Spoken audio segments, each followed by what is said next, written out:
السلام عليكم. معانا منيو العيد. اول وصفة طبعا معانا او اول اكلة هنعمل الرنجة.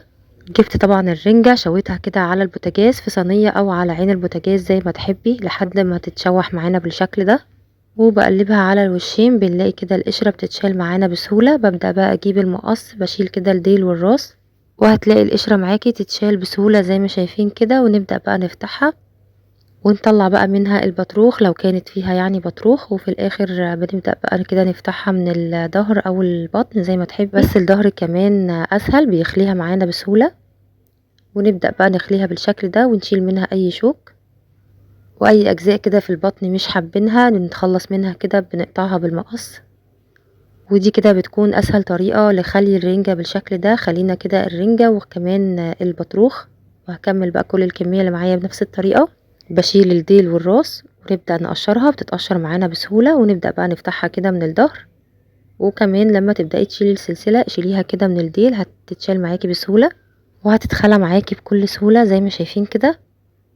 خلاص بقى هخلص كل الكمية اللي معايا بنفس الطريقة.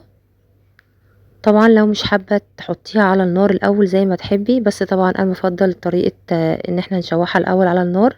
خلصت خلاص الكمية، اتخلصت بقى من كل حاجة كده في الكيس، وبدأت اجهز اول طبق. هحط فيه شرايح كده من الرنجة وكمان البطروخ، ومعها شرايح كده من الليمون والبصل، وهرش رشة من الكمون ورشة من البابريكا. وجهزت طبعا طحينة في الاول، طحينة خام مخففاها بشوية مية وضايفة عليها ليمون.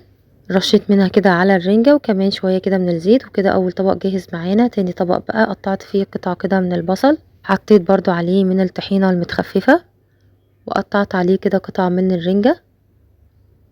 وهرش برضو بابريكا او شطة وكمان شوية من الكمون والليمون والزيت. وبكده تاني طبق جاهز معانا. تالت طبق بقى هحط فيه البطروخ لوحده، بقسمه كده نصين.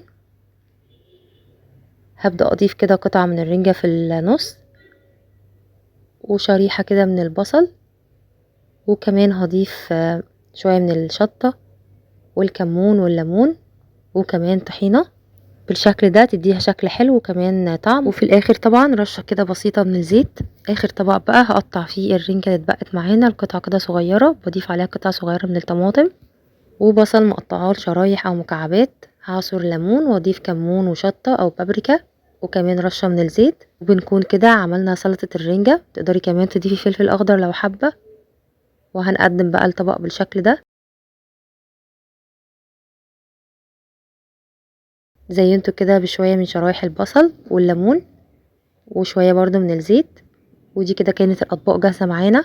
حمرت طبعا بطاطس وقدمتها جنب الاكل. ودي كده كانت الوصفة معانا. قدمنا الرنجة باكتر من طريقة وقدمت معاها حاجة ساقعة.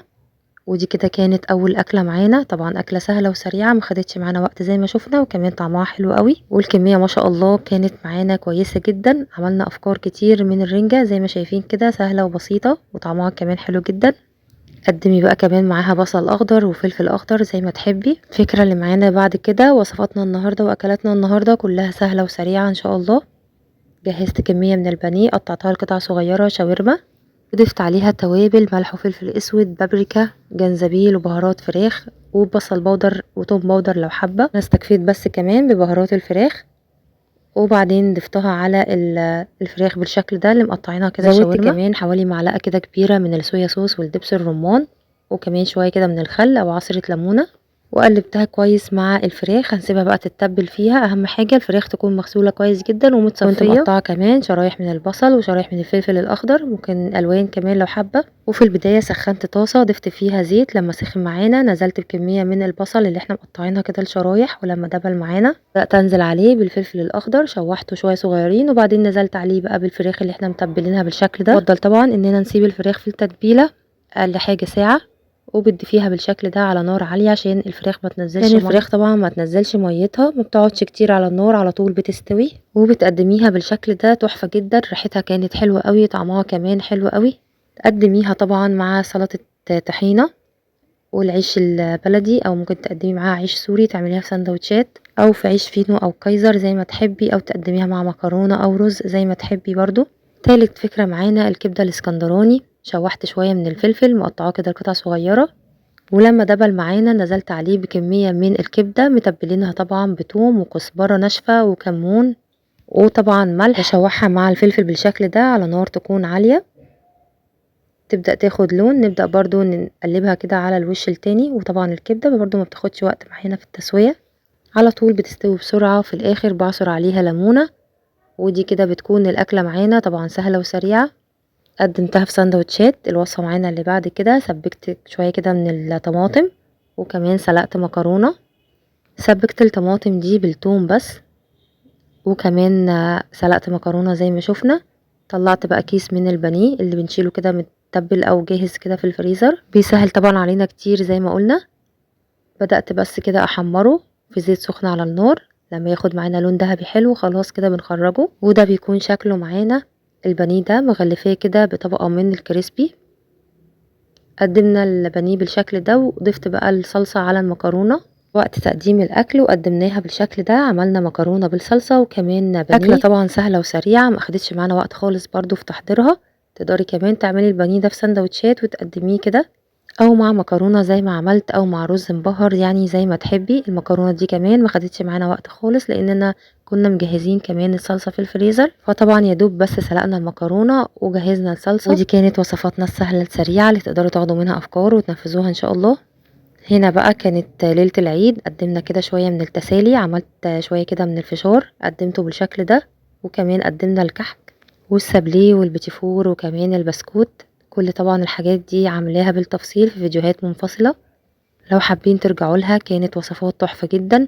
البسكوت كان مقرمش لاخر واحدة ما شاء الله، عشان طبعا كنا قافلينه كويس حافظينه كده كويس في العلبة. كل الحاجات دي ما شاء الله عاملينها في البيت من صنع ايدينا، طبعا احلى بكتير من الجاهز واوفر وكمان اضمن بكتير. قدمنا كمان الترمس عملناه برضو في البيت. وتزودي بقى اي نوع من التسالي زي اللب والسوداني، اي حاجة متوفرة عندك.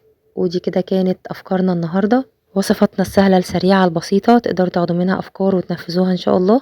ما تنسوش بقى لايك للفيديو، واشتركوا كمان في القناة وفعلوا الجرس عشان يوصلكم اشعار باي فيديو جديد. واستنوني فيديوهات جديدة ان شاء الله، وافكار جديدة ووصفات سهلة وسريعة. اسيبكم في رعاية الله. سلام عليكم.